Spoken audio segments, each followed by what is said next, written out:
सुप्रभातम बच्चों, कैसे हो आप सब। मैं उम्मीद करती हूँ बच्चों आप सब बहुत अच्छे होंगे। तो आइए बच्चों, अब हम अपने अगले पाठ को संस्कृत विषय में शुरू करते हैं। पाठ संख्या है हमारा 10 और पाठ का शीर्षक है बच्चों संकल्पम, जिसको कि इंग्लिश में आप प्लेज कहते हो। तो बच्चों शुरू करते हैं। प्रस्तुत पाठ में बताया गया है कि सभी को अपने अपने सारे कार्य समय पर करना चाहिए। ठीक है, हम ये अक्सर सुनते हैं ना बच्चों कि अपने, जैसे आपको गृह कार्य मिलता है उसे भी कहा जाता है कि अपने समय पर इसको पूरा करो, है ना। सुखार्थिनः कुतो विद्या, विद्यार्थिनः कुतो सुखम। सुखार्थी वा त्यजेत विद्यां, विद्यार्थी वा त्यजेत सुखम। नमनः एतं श्लोकं पठति विचार्यति च सत्यम एतत् अलसस्य कुतो विद्या। अद्य नववर्षस्य प्रथमः दिवसः। अहं संकल्पं करोमि अद्य प्रभृतिः अहम् अलसः न भविष्यामि। समये पठिष्यामि, समये च खेलिष्यामि।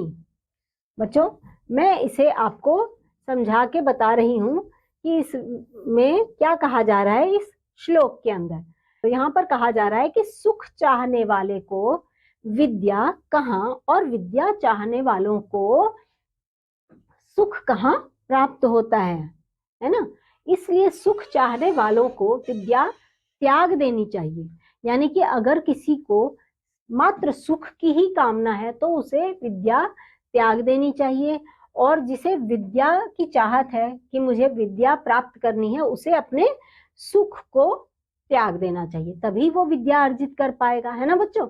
अगर हम बैठे रहेंगे, सोते रहेंगे और आप लोग ही अगर नहीं सुबह जागोगे और ना ही विद्यालय जाओगे अपने आलस्य को त्याग कर, तो आप कैसे विद्या अर्जित कर सकते हो, नहीं कर सकते हो ना।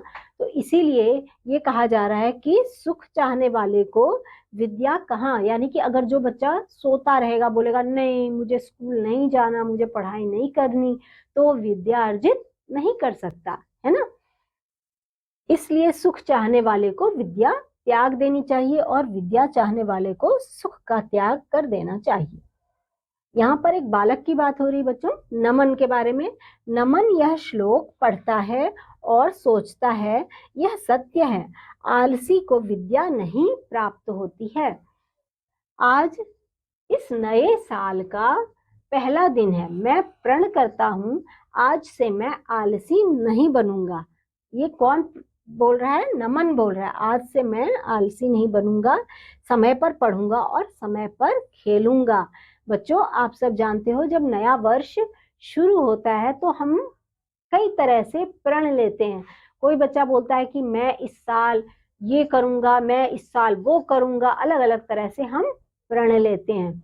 उसी क्रम में नमन क्या सोच रहा है? नमन जो है वो प्रण ले रहा है कि मैं इस साल समय पर उठूंगा, समय पर पढ़ूंगा, समय पर ही खेलूंगा। पिताजी और दादाजी मेरे पूज्य और आदरणीय है। नमन अपने पिताजी और दादाजी के बारे में कह रहा है कि पिताजी और दादाजी मेरे आदरणीय हैं और मैं उन दोनों की आज्ञा का पालन भी करूंगा। टेलीफोन पर मित्रों के साथ देर तक बात नहीं करूंगा। देखो कितनी अच्छी बात कह रहा है नमन कि मैं टेलीफोन पर अपने मित्रों के साथ लंबी लंबी यानी कि ज्यादा देर बात भी नहीं करूंगा।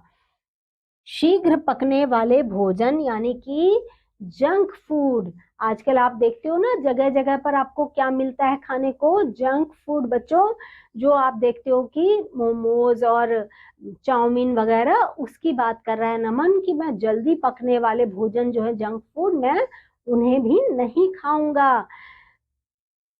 उन्हें कभी कभी खाऊंगा, कभी कभी, पर मैं रोजाना उन्हें नहीं खाऊंगा, ऐसा भी प्रण कर रहा है नमन। और तभी दादाजी आ जाते हैं किसके पास? नमन के पास, और कहते हैं तुम स्वाध्याय कर रहे हो, बहुत अच्छा, परंतु इसके बाद तुम क्या करोगे? नमन कहता है उससे दादाजी ने पूछा कि तुम स्वाध्याय कर रहे हो, बहुत अच्छा, परंतु इसके बाद तुम क्या करोगे? तो अब नमन उनसे कहता है कि दादाजी, पाठ पढ़कर मैं लेख लिखूंगा, लेख लिखकर बाहर जाऊंगा, मित्रों के साथ खेलूंगा और खेल कर दूध पीऊंगा। खेलने के बाद जब मैं लौट के आऊंगा तो मैं दूध पीऊंगा और उसके बाद मैं टेलीविजन पर खेल के कार्यक्रम भी देखूंगा।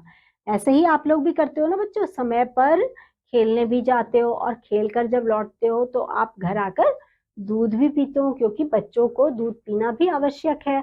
और उसके बाद दूध पीने के बाद आप शाम के समय टेलीविजन पर कुछ खेल भी देखते हो।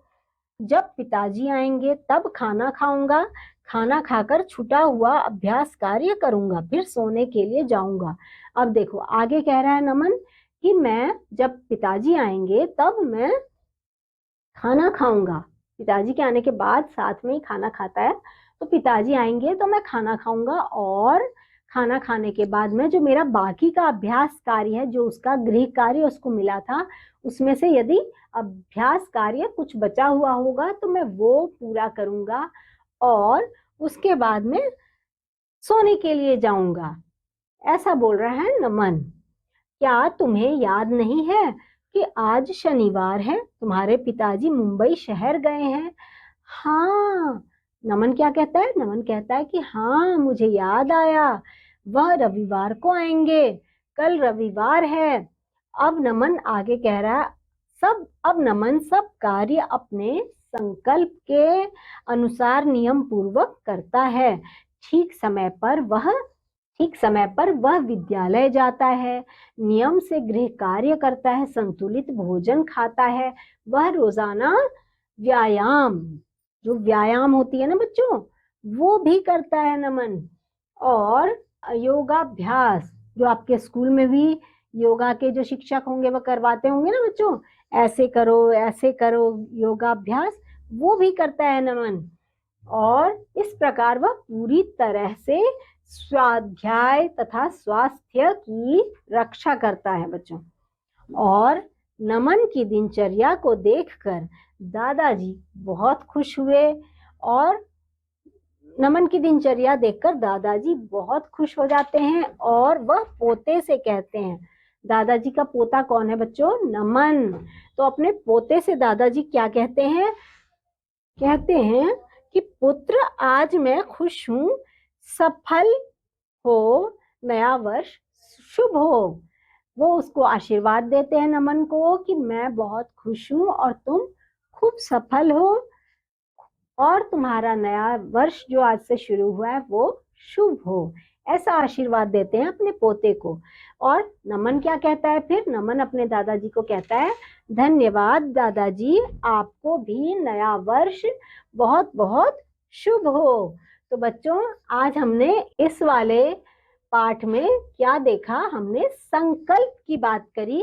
संकल्प से ही हर चीज हम सिद्ध कर पाते हैं, क्योंकि जब हम किसी विषय को लेकर, किसी भी काम को लेकर कुछ संकल्प करते हैं तो हमारे अंदर एक उस चीज को करने की इच्छा भी बहुत तीव्र हो जाती है और हम इसी से उस कार्य को सिद्ध भी कर पाते हैं।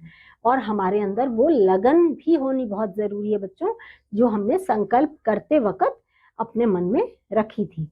तो बच्चों, आप भी ऐसे ही मन में नए संकल्प बनाएं और उस पर काम करें, चाहे वो पढ़ने के समय हो, चाहे वो खेलने के समय हो, या बड़ों को आदर देने के समय हो। हर तरह से आप संकल्प करके और फिर आगे बढ़ें। बच्चों, इस पाठ में भी आपने बहुत कुछ सीखा और संस्कृत विषय में हम अगले पाठ में फिर से मिलेंगे। तब तक के लिए बच्चों, बाय बाय।